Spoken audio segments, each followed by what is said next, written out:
And good afternoon. Thank you for joining us for our feature presentation on driving engagement and ROI in your plan's employee volunteer programs. If this isn't the webinar that you're expecting to hear, then you might be in the wrong place, but I hope that's not the case. We'll begin with some quick introductions. If you joined us in our first webinar on linking, reporting, and impact, you may recall that Eric and I ran that webinar as well. If this is your first time listening in on Smart Simple webinar, you're joining us for the first time. My name is Alex Wong. I'm the Director of Marketing at Smart Simple. And joining me today is Eric Lauer, Director of Customer Experience. Great. Today, the two of us are going to go over the webinar together. Here's what the agenda looks like for today. We'll start off with a really brief overview of Smart Simple before we go straight into talking about volunteer management and how to leverage it to drive employee engagement to greater effect. From there, Eric's going to take us through a quick demo to show how some of the concepts we talked about are manifested in our technology. We'll wrap things up with some Q&A, but until then, let's go ahead and get started. So just a couple fast facts about Smart Simple. We've been around since 2002, and at this point, we support over 300 clients. Now, amongst those 300 clients, 13 of the Fortune 100 companies are clients of Smart Simple, and we actually have 2 BCBS plans that we work with currently. We've got over 115,000 monthly active users across nearly 200 countries, and we have staff based in Chicago, New York, Los Angeles, Richmond, Virginia, Toronto, as well as Dublin, Ireland. Smart Simple also has a BCBS GPO agreement, and as a preferred vendor, we do offer special pricing to all BCBS plans on all of our CSR solutions.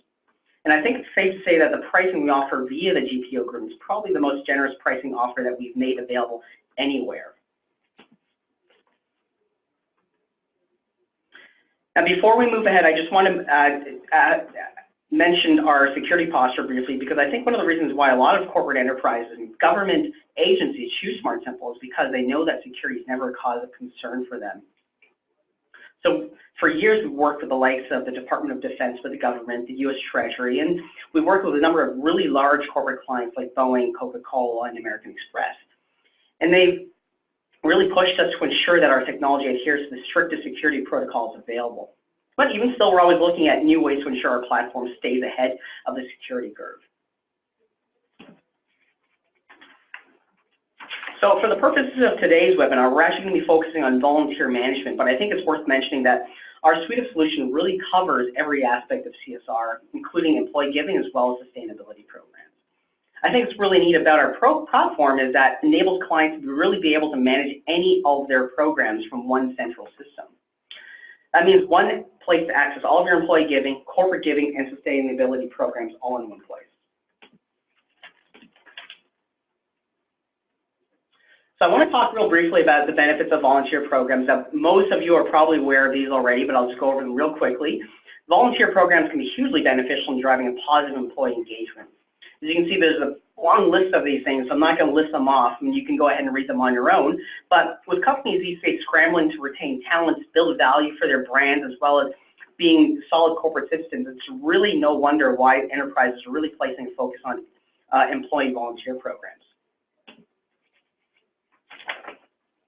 So what makes a successful employee and volunteer program? Well, for starters, successful employee volunteer programs really see the intersection of 3 programmatic areas: employee interests, business priorities, and community needs. But beyond that, there are a number of other success factors that we can identify. For those of you who are familiar with the Points of Light, they actually produced a Trends of Excellence report that detailed a number of key findings about volunteer programs. Now, from their research, the report suggests that the higher performing employee volunteer programs invest at least $179 per employee, spend an average of $416 per volunteer, and actually employ an EVP or employee volunteer program team of at least 1 full-time staff position for every 28,000 employees. Now, that being said, implementing a successful employee volunteer program isn't just about pouring money into it. The reality is, starting an EVP is never easy, but successful programs are developed by following certain steps, which are listed here. The 7, sorry, can you go back, Eric? Yep. Yep, so these are the 7 steps. Again, I'm not going to go through all of them, but Step 2, for example, often doesn't get the attention that it should, and it starts off programs on the wrong foot. So it's really important to make sure that you're not overlooking each of these important steps. Now we can go on this slide. So those are the steps that you can take to successfully build an impactful volunteer program. Let's talk about the other side for a moment, the challenges, because really it's the challenges that can often affect the rollout and proper management of an EVP. And the bulk of the rest of the webinar itself will be framed around some of these challenges and some of the things that we can sort of help to get around some of these challenges. So we've identified 5 key challenges. Now, it's certainly not a laundry list of them, but the 5 most common ones that we see are cost and time-related restraints, vetting charities and nonprofit organizations, sustaining volunteer recruitment, lackluster employee experience, and measuring impact. So what we're going to do is we'll talk about each one of these challenges, and then along the way, Eric is going to show you how we can help you address some of these through the solutions that we kind of offer. So let's go ahead and start off and talk about the first challenge. So one of the things that the Points of Light report talked about was ensuring that there's proper infrastructure in place to support ongoing management of the EVP. Even if your organization has budget aside, most still feel a crunch from being severely understaffed. And reality is that's not really going to change anytime soon. So thankfully, there are tools out there that can really help alleviate the administrative burdens that program staff have to deal with when managing an employee volunteer program. So Eric, I'm going to pass the ball over to you. Can you show us some of the tools that are available in our volunteer solution that can help streamline some of these administrative burdens? Sure. Thanks, Alex. So I'm just going to pop into our system here, which is our corporate social responsibility system. And for today's purposes, I'm going to focus on our employee giving area. So I'm logged in as a staff person, and just from being a platform approach, you get to manage everything on a single platform. You don't have to bounce between different applications. If you look at even the menu items you see on the screen here, whether you're doing even your corporate granting through the platform or your employee engagement, it all lives in the one system. It's all on a single platform, and all the data resides in the same database. So in terms of cost and management, you don't have to bounce around or integrate different systems. You can all do that within one place. Also, through the use of aggregation and tools such as dashboards, you can get a nice rolled up view, easy to access information right at your fingertips. Down here, we can see charts and graphs displaying all the information that we may need to know. So all of these are interactive. I can select on an icon. I can get into the various details that made up that chart or graph, and then I can go right into the particular record itself that comprised the chart. So in this case, it's getting to the information you need quickly, single platform, having all the information there available to you, and also automation. So a lot of the things that we're doing here, whether we're creating a new volunteer opportunity or sending out communication to our constituents, it can all be tracked either through automated workflows, email, letter templates, things of that nature. Great. Can we move on to the next challenge, Eric? Yeah. Great. So from here. Okay, so challenge number 2 is vetting charities and nonprofit organizations. Now, as with any CSR program, we really can't underscore enough the importance of ensuring that proper due diligence has to be taken in order to vet charities and nonprofit organizations that an enterprise is considering supporting. I mean, after all, we're talking about serious consequences when it comes to reputational risk to the company and brand, not to mention the reputation of your staff and volunteers. So the challenge, of course, is that really there are 1,000,001 different tools out there to help with charity vetting, most of which either aren't comprehensive enough or they're a pain to administer or to use. So, Eric, I'm going to pass the ball back over to you again, and can you show us how charity vetting works with our solution? Sure. So I'm just going to pick an existing organization here in the database, and we can do the vetting in several ways. The most common is actually at the point of registration. So before anyone even engages with your organization, you can have them, actually I can even show you. If I just log out here, we have on our mock-up a registration page. And in this case, you can direct whoever your constituents may be into the appropriate bucket, let's say. For example, if I go into U.S. organization, I can, one of the ways we can handle vetting is just simply an eligibility quiz. So if we, as long as we pick the correct answers, we can carry on. If we don't, we can, stop someone right here at the time and say, look, you can't carry forward. We don't support organizations of your type. So as we go through here and we answer the question successfully, then we can carry on and we can present the user to validate themselves against a third-party database such as IRS, for example. So in this case, I can put my EIN number, I can do the validation and say, okay, do I come up? Here I am, let me find my organization, and yes, I exist. I'm registered as a legitimate nonprofit. So that takes care of people coming into the system, but you want to make sure as you're issuing payments, as you're dealing with them on an ongoing basis, that they're still within compliance and they're still an organization that you want to deal with. So from things of that nature, we support through regular checks, again, through the IRS if you want. We support things like OFAC, various watch lists through third parties such as CSI Web or LexisNexis. We also use features such as GuideStar, charity check, for example, where we can perform a check on demand and have a record such as these, a PDF moment in time, so I can make sure, hey, before I issue those payments, when we did, we ran out, we performed a charity check status update, and we made sure that the organization is 501c3 and all whatever requirements you may want. So in addition to just getting these status reports, any of these third-party databases that I'm mentioning, we can also populate this system and pull in information to kind of build up your organization's profile. So this information would have come directly from GuideStar. We can populate fields within the system, and the same is true for even the IRS data or OFAC checks as well. Great. Okay, number 3. That's the next slide, I think. Yep. So one of the most common ongoing challenges that organizations have to deal with is sustaining volunteer recruitment. Volunteer programs are great for improving employee engagement, but only if there's active participation in.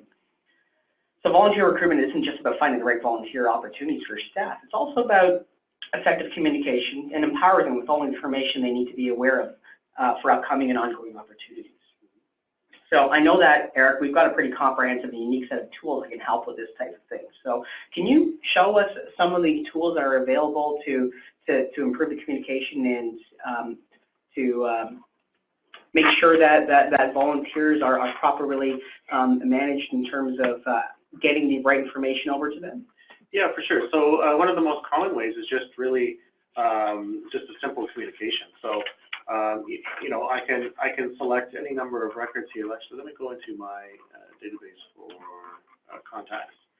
And maybe we want to invite people. Maybe we want to do things, just a simple email. So we have tools in this case with which we can send a group email on demand. Maybe we want to send it out to our employees or individuals. We want to invite organization contacts, maybe some staff or even applicants out to a volunteer opportunity.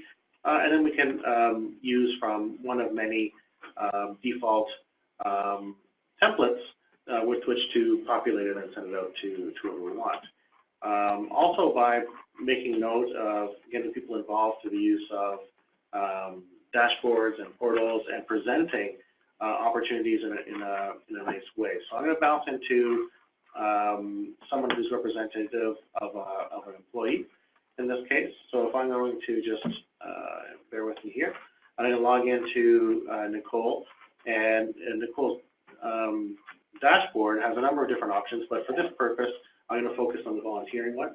And in this case, we're making volunteer opportunities sort of front and center, things that we want to make focus on.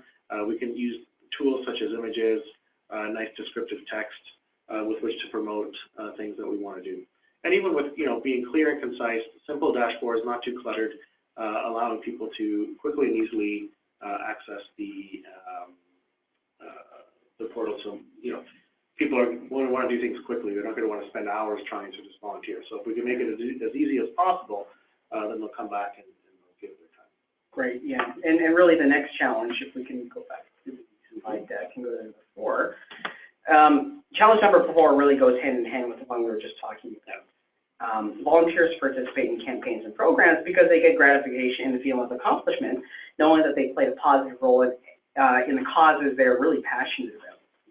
But volunteering really shouldn't feel like a chore, and if it does, it probably means that you're not attracting the number of volunteers that you're really hoping for. So Eric, are there additional tools that in our solution that you can sort of share that might be able to help with sort of providing that enhanced or pleasant experience for volunteers so that, again, it doesn't feel like a chore for them to go ahead and sign up to volunteer and for the whole volunteer experience in general? Mm-hmm. So a lot of that is really just even design. Just like I mentioned, Portal, you get people with images, you get them excited to do something. But even, this is quite common, you get like a little bit of gamification, you can do things like leaderboards. I know some clients are competing within different branches of the organization. Hey, let's see which department can raise the most money to do or participate the most in volunteer activities. And even presenting to the people, okay, what have I done so far? What do I have here? What have I, looks like I better put in some matching dollars here. At zero, I'm not doing so well. Another way to deal with that is maybe even from, sharing stories of events. So it's like, hey, what are other people doing in my community? Maybe, if other people have been, working on things or participating, I want to participate too. So being able to share that involvement and participate with everybody else, kind of see what they're doing, things of that nature. And as well, we also have a mobile app with which people can, I may have my phone or my tablet, I'm on the road, or maybe I'm at home. We can make very targeted applications with which, within like four clicks, I can, sign up for a volunteer opportunity. Yeah. So I think all those kind of things encourage participation, make it easy for people to do. Everyone is busy. You're trying to juggle, that work-life balance, and now, people are coming in and wanting to also volunteer their time. So the last thing you want to do is make it cumbersome. So I guess it's make it as easy as possible for the end user to get in, and also share their stories and share their participation, because in today's age of social media, you want to make it easy for people to say, hey, you know what, we're doing some good stuff here. Let me share that with my peers, and let's kind of collaborate and work together. And I think it's that sort of aspect. You're really putting the technology in the hands of the volunteer, like through the mobile app, is really kind of powerful, because when they're able to share their success stories, their experiences and whatnot, really it's a way of encouraging other folks to get more engaged with some of the programs that are available, because they see other people making a difference, and they perhaps engage with other people who want to do the same. That's right. Yeah. Perfect. Great. And I guess lastly. Yeah. So the last challenge that we're going to cover is really measuring impact. Now, obviously this is not a full laundry list of challenges with running an employee volunteer program, but I think we think these are the biggest ones and the most common ones. And measuring impact, and this concept of impact measurement has been such a hot button topic in the philanthropic and CSR space for I guess going on 2 or 3 years now, and it seems like no one's still really cracked that nut in terms of how to really effectively be able to do that, in terms of how do you report and quantifiably measure the success or the impact that you and your organization's efforts are really making. So, I think this is a really important point, and I think it's an important challenge for us to cap off the 5 challenges with. Eric, I know that we've done some work in terms of empowering our clients with, sorry, I got to go back there, and empowering our clients with tools to help them measure impact and to demonstrate impact. Can you maybe show us some of those tools that are available? Sure. That's a key thing too, right? So in addition to the stories and the things of that nature, what are the numbers, like how can we see what we're doing, what kind of impact we're making in the community? And a lot of that how we've handled that in the system is being able to, create dashboards such as these, where we're rolling up and creating aggregations, charts and graphs, very visual to see what's happening within the system, including things like what we call our BI dashboard, with which we can see, on a maybe on a type by type basis. We can come in here. We can plot, engagements on a map. Maybe we want to see, hey, where are we volunteering in our community? Why are we always volunteering in the downtown core? Maybe we need to hit those rural areas, get out to the rest of the community and see what's going on. It's basically taking those data points and kind of trying to make some meaning out of them through these kind of charts and graphs. And I think through visually, they're quite helpful in kind of showing, when you can see something on the screen, it's much better than just seeing a number. Okay, what does that number really mean? What does it mean if there's 50 people volunteering? So, those are the kind of things really with the impact. We've also created what we call our impact framework, with which we can allow you to, I'm just going to get into a little bit of a configuration here, but I'm not going to walk you through those parts. But basically, we're able to create both configuration and calculations with which you can determine what it is that you want to measure, whether it's number of attendees versus the cost of the event, or maybe participants versus number of people registrants, something like that. But you can define your own measures and then plot them in what we call almost like a quadrant, a graph, and then you can see these measurements plotted out for you in a graphical format. So, a very simple one here is being able to do something like this, where I can get my, just even seeing something on a chart or graph like this, maybe something of this nature, where we have, I'm kind of showing my X, Y relief. We can display things in the graphical quadrants here, where we have, high cost on this side, high impact on this side. So really, this is the good area here, where we have low cost but the most impact. So if you can determine things like that, then that just helps visualize and see if you're making a difference in the tool. And even with using third-party tools, there's a lot of great stuff out there, such as products like Tableau or Crystal Reports. If you want to do your own business intelligence, then support a whole wide range of ways of getting that data out, whether it's on-demand exports, like file exports, like a CSV or Excel. We support OData, which is supported through a wide variety of products, with which you can get a real-time feed of data from Smart Simple and plug it into tools like Tableau, which a lot of our corporate clients are actually doing already, and they're coming up with their own, using those analytic tools to generate their own reports and metrics, but where all the data was coming from Smart Simple. So there's a lot of different ways with which you can measure your impact using various sources, not even just within our own, but within the whole ecosystem of products that you may be using. Awesome. So the fifth challenge that we wanted to talk about. So that really covers most of the challenges and sort of the benefits of the volunteer management programs that we wanted to talk about. Now, certainly, as I mentioned before, I don't think we covered an exhaustive list, and certainly that wasn't the point today. We wanted to sort of hit the key highlights, and which were the most common as we saw it with, at least with the plans that we have been working with. Now, if you are using a vendor, I'm sure you must be aware there's lots of technologies out there that can really help address some, if not all, the challenges that we've outlined to some effect.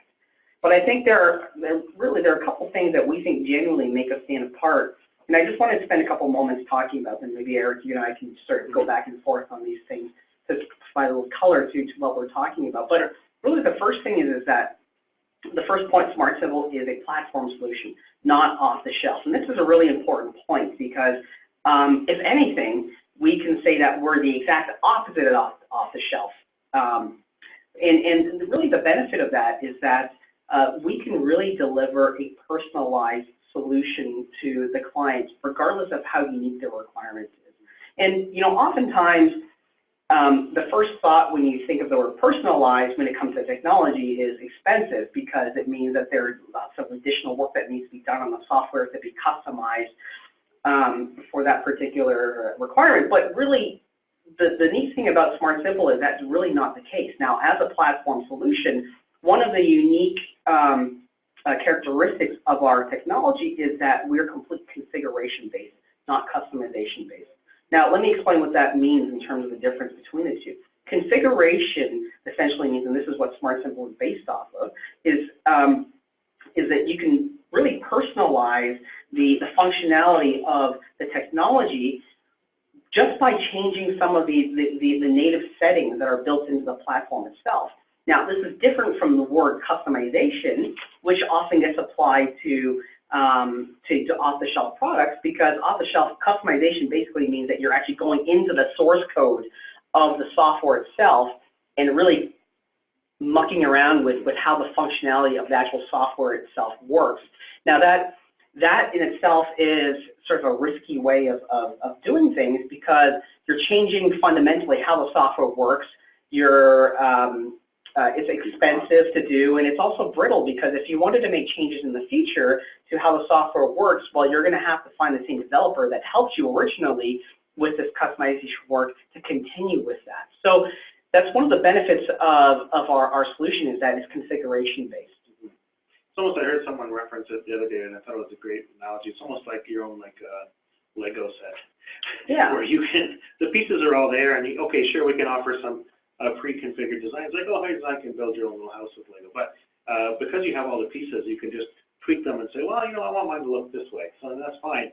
We allow for that. We expect that to happen. And even when we design the platform, we've always built it to change and to be malleable and to work within what our clients have wanted, and to be, kind of an ever-changing platform. So we know things are going to change. We know you're going to want to make changes down the road, and we've allowed our software to be able to handle that kind of work. Yeah. So I think the other point also is our technology is meant to empower. Mm-hmm. And by that, what we mean is that when our original co-founders developed the platform, developed the technology itself, they really developed it with the business person in mind. Their idea with the technology itself was, hey, listen, it's going to be business people that are going to be using this platform. It's going to be business people that we want to empower to be able to have full control over the technology. And so what that means is that the way that the platform has been developed, all of the changes, all of the management that you would ever want to do in the platform itself can actually be managed by a business person. You don't necessarily have to have a technology degree or any sort of background in coding to be able to make changes to the system itself. And I think that's a really neat thing. And actually, just on my personal experience, my team uses the system, and I'm a marketing guy, so I don't know. I don't have any technology background whatsoever. But the platform is easy enough to sort of figure out that I can actually go in and make changes to the way the system works for me, so that I can actually use it for the purposes of what I use it for, which is marketing. So, track events, track campaigns, all that kind of stuff, which is entirely different from what another department at the company would actually use it for. But it's all one central platform, which is the neat thing about it. That's great. Yeah. And again, we mentioned at the beginning, but I think it's really important to mention about the security. There's a lot of things.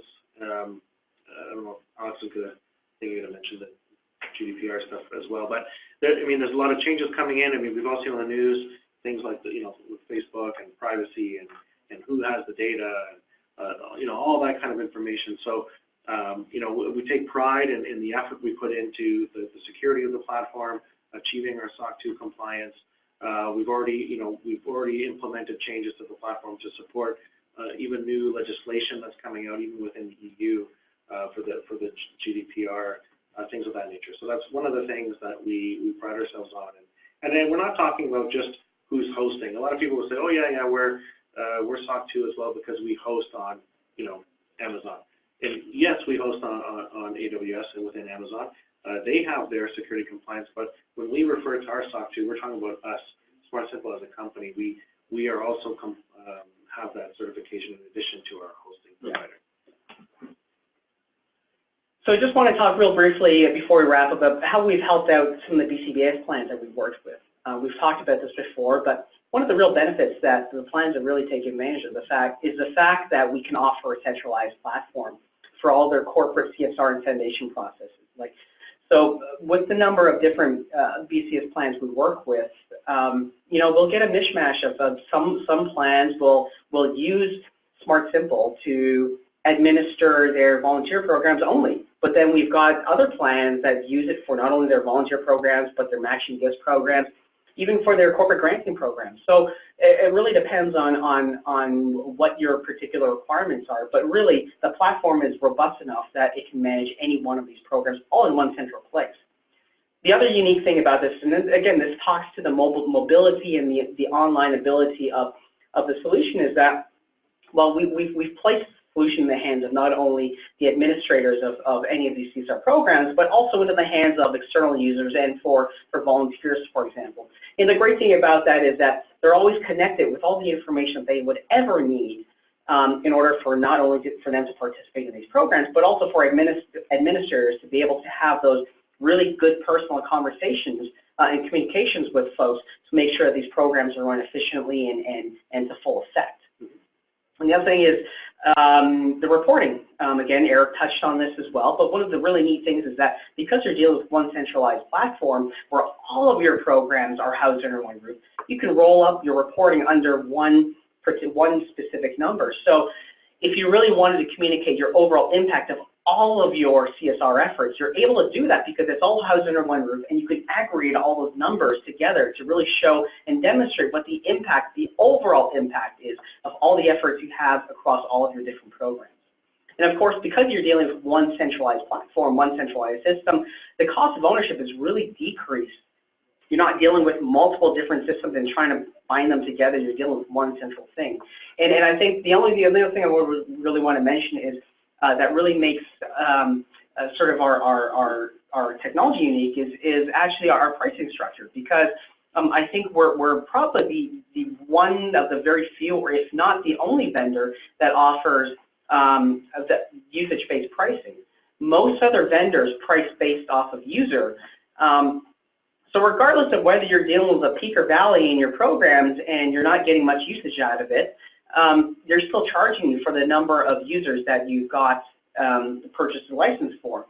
Difference with our particular pricing model is we understand the fact that a lot of times programs will have peaks and valleys. And so we base it off of usage because, well, why would you pay for users if they're not even accessing the system in a given month? And so we try to be as egalitarian as we can with the pricing by making sure it's based off of usage as opposed to per user. Yeah. Just one final thought before we get to the Q&A. For those plans that are actually using GIS Classic or Alta, we've got a special promotion that we're running until the end of December. As you're probably aware, if you are a GIS Classic or Alta user, their vendor, Blackbot, is actually grandfathering the product, and it's no longer going to be supported. That should be taking place to full effect by the end of the year. And so what we're offering to our clients, or prospective clients, is for anyone that are moving over from GIS Classic or Alta, if they're moving over to Smart Simple, we will waive the entire cost of the data migration services. And that's usually about 3 or 4 days worth of professional services work. So there are a couple $1,000s of savings within that specific offer itself. So the offer stands until the end of the year. So if you are looking to make a change, have a conversation with us about it, and we'll be sure to run over the details with you about that as well. But we're at our time. I hope I didn't go too fast. I hope you didn't go too fast, Eric. I think we went at an okay pace. But we'll take any questions if there are any. We have a couple here. Maybe, let's see, does Smart Simple integrate with other software our client is using? Yes, I mean, well, sorry, maybe I'll take that one. Yes, please, go ahead. Technical feature. Yes, we do. So, and again, it's sort of what I was alluding to earlier in the conversation with different ways of getting data in or out. I mean, HR information, for example, we can read that in to the system, so you can, if we're talking about employee engagement, volunteer, and things like that, you're going to want you already have your employee data and your HR systems, so we can definitely read that in. And even payment processing for financial systems, we can export the data for payments or hours, again, back either into an HR system, into your payroll system, whatever is required there.